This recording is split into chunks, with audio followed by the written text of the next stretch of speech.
que ce soit l'école ou au travail, c'est de les amener à se surpasser. Si je prends moi, par exemple, j'ai souvent eu des modèles qui ont eu confiance en moi puis qui m'ont aidé à cheminer. Puis que ce soit au niveau scolaire ou que ce soit au niveau du travail, si je peux leur servir de modèle puis les amener à se surpasser, c'est sûr que pour moi, c'est une grande fierté. Je veux que mes employés s'accomplissent dans tout ce qu'ils font. Ça a une répercussion directement sur leur attitude, je pense, à l'emploi directement. Mais l'école, c'est super important, je pense. C'est surtout qu'ils puissent atteindre leur objectif dans la vie. Donc, d'aller vers un métier qui vont les combler. Et on souhaite que chez nous, ce soit un lieu de transition où on peut leur apprendre des valeurs comme le respect, l'accueil, la communication, le travail d'équipe.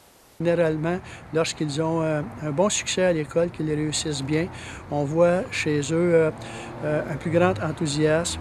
Puis, ce qui est très important, c'est qu'on voit aussi une plus grande confiance en eux-mêmes.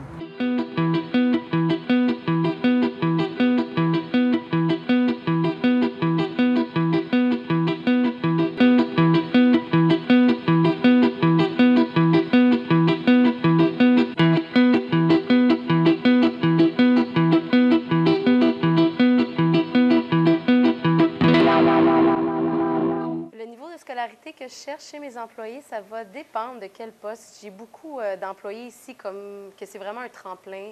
Sushi Taxi, c'est une job d'étudiants. Ils vont aimer ça, ils vont venir pendant leurs études. Donc, forcément, pour ces types de postes-là, je ne cherche pas de niveau scolaire comme tel. C'est sûr que pour les postes plus importants, si on parle de chef, des choses comme ça peut être utile d'avoir de l'expérience à cégep université pour avoir le bagage là, que ça peut apporter, l'expérience de certaines choses, mais c'est pas primordial dans tous les postes ici, là.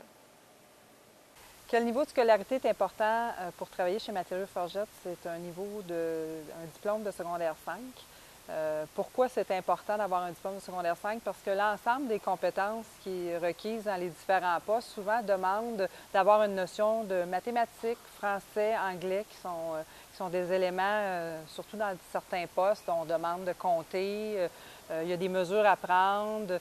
Au niveau de la qualité du français, évidemment, et de l'anglais, il y a toute la notion du service à la clientèle, donc qui fait que on pense que c'est nécessaire d'avoir un diplôme de secondaire 5. On s'est aperçu souvent que chez certaines personnes, leur enthousiasme ou leur débrouillardise va compenser pour quelquefois leur manque de scolarité. Par contre, il est évident que lorsque quelqu'un nous fait une application pour travailler pour nous, puis qu'il démontre un bon succès à l'école, pour nous, c'est une indication que c'est un candidat qui peut être très intéressant pour notre entreprise. Idéalement, minimum, c'est le secondaire 5, c'est sûr, parce que juste pour avoir l'obtention des cartes sur les chantiers, ça prend au minimum un secondaire 4-5, donc ça, ce serait le minimum. Puis les employés qui réussissent à aller au collégial, bien, c'est encore mieux.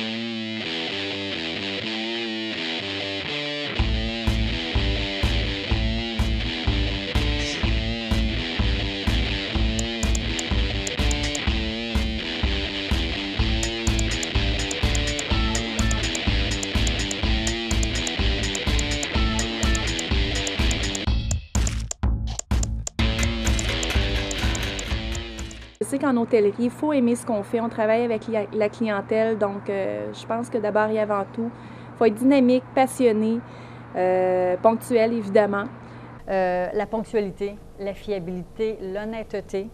Il faut qu'il soit travaillant, un bon esprit d'équipe, un esprit d'initiative et savoir prendre des décisions. Ça, c'est quelque chose qui me plaît beaucoup, mais l'honnêteté, d'être travaillant, d'être débrouillard, c'est des qualités recherchées.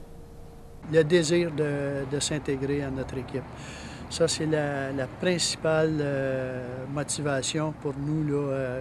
Quand on sent ça chez un employé, on sait que dans la plupart des cas, ça va être une réussite, le désir de s'impliquer.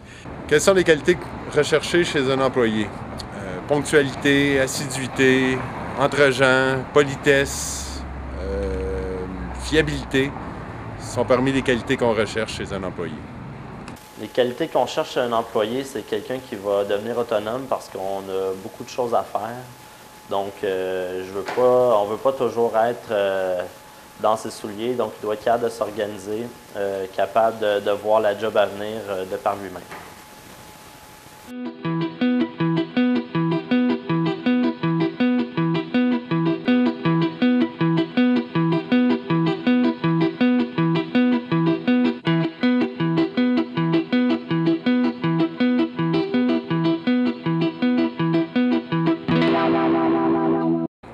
Ce que c'est qu'un mauvais employé, moi je dirais c'est plutôt quelqu'un qui serait négatif, quelqu'un qui embarque pas dans l'équipe.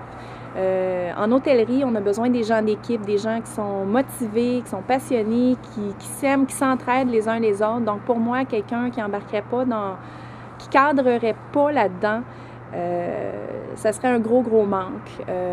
C'est sûr qu'on veut toujours des employés ponctuels, des employés qui sont fiables. Donc, c'est ça. Moi, pour être un bon employé, c'est ces qualités-là que ça prendrait, en fait.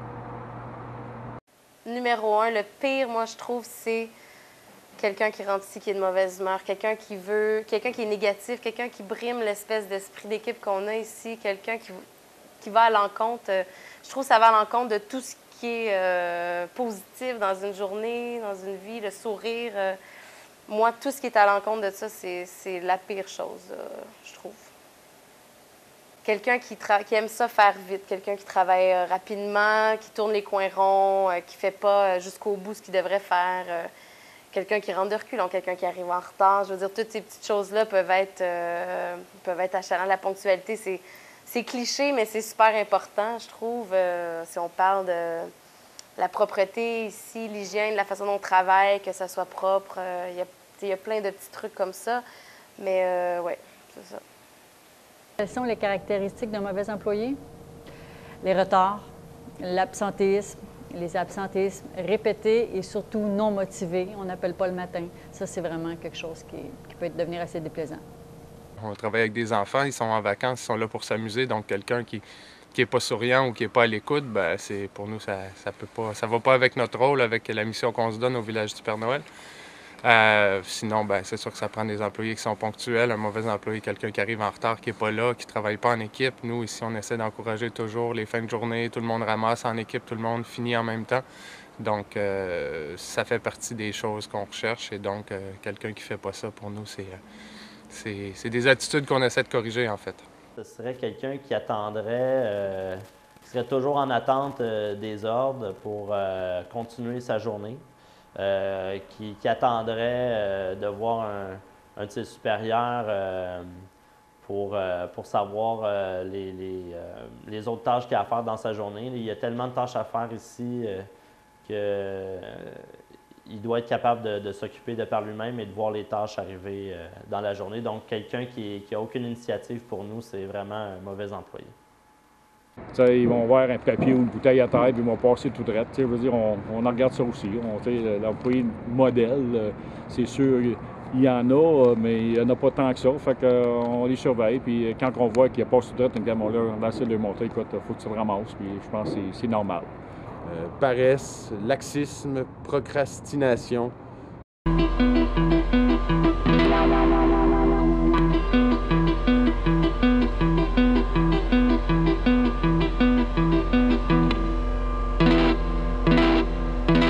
Le travail, c'est pas juste une paye.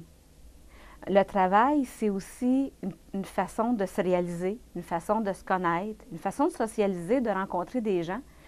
Si on demande aux gens dans notre entourage où est-ce qu'ils se sont fait des amis, bien l'école, l'emploi, c'est souvent des milieux où on socialise, où on va créer des relations intéressantes qui vont même perdurer après l'emploi.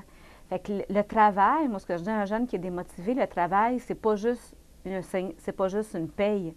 C'est aussi plein d'autres choses. C'est de la fierté personnelle, c'est des réalisations. Puis le travail peut tout nous apporter ça. Fait que là-dedans, on peut trouver une motivation, on peut trouver une source de satisfaction personnelle qui peut nous aider à garder la motivation puis à persévérer dans l'emploi.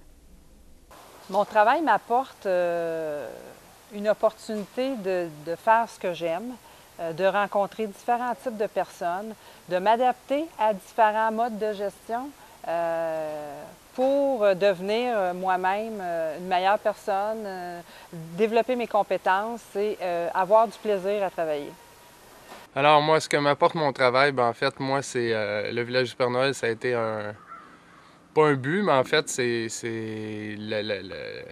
la conjoncture, si on veut, entre tout ce que j'ai fait. J'ai étudié en loisirs, j'ai travaillé dans la construction, je suis un gars de projet qui aime relever des défis, partir des nouveaux projets, donc je peux faire tout ça ici au village du Père Noël. Je travaille avec des jeunes, c'est intéressant aussi, c'est dynamique, on peut les former, on n'a pas des gens qui arrivent avec des mauvais plis toujours, comme on dit, mais on peut partir d'une base puis les amener vers un point. Donc, c'est très intéressant. Puis ici, ben, c'est un milieu très créatif. Hein? On peut le voir derrière, là, au niveau des installations, autant qu'au niveau de la gestion de personnel. C'est très créatif et on essaie de... Ben, moi, ce que mon travail m'apporte, c'est un sens de l'accomplissement. À tous les jours, on a des nouveaux défis. Donc, une fois la journée terminée, le défi relevé, ben, je suis très content de rentrer chez moi puis attendre le défi du lendemain. Bonheur, épanouissement, satisfaction de moi-même. C'est pas mal ça que mon travail m'apporte. La procrastination, c'est de remettre à demain et à plus tard ce qu'on peut faire maintenant. Sinon, avec Wikipédia, c'est super génial pour trouver des beaux mots comme ça.